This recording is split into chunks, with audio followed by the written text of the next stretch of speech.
Hello mga mami, mai-share ko lang sa inyo ang aking nabili sa ukay na isang blouse.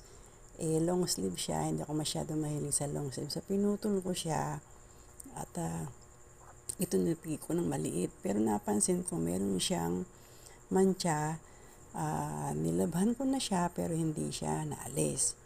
So meron na din akong nabiling blouse din na worth 10 pesos na merong lace. So ito yan. Ginupit ko. So, eto siya, yung maliit na yan. So, tinaga akong ginupit yan. Yan naman ang ilalagay ko dito sa may dulo na mayroong mancha.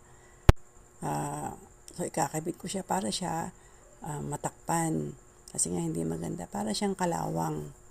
So, tig 10 pesos lang naman. So, ang ginawa ko para maisot ko siya dahil malambot yung tela niya, nag-basting muna ako. Basting muna ang ginawa ko yan.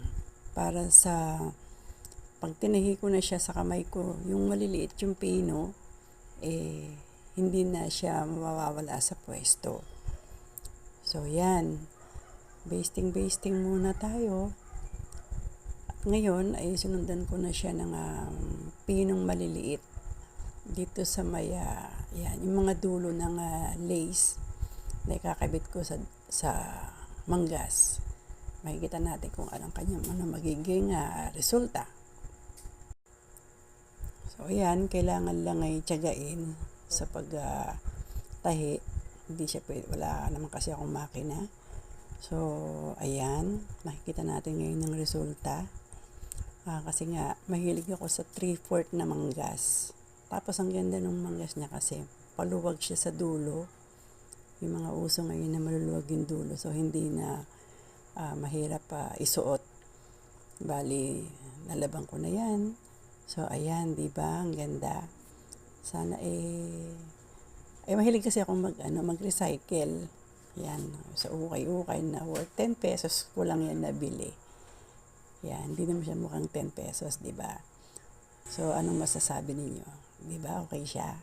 Ngayon, makikita niyo yung pinakakabuuan niya pagka sinukat ko na siya or isinuot ko na siya. Hop! Yun. So, light lang yung tela niya.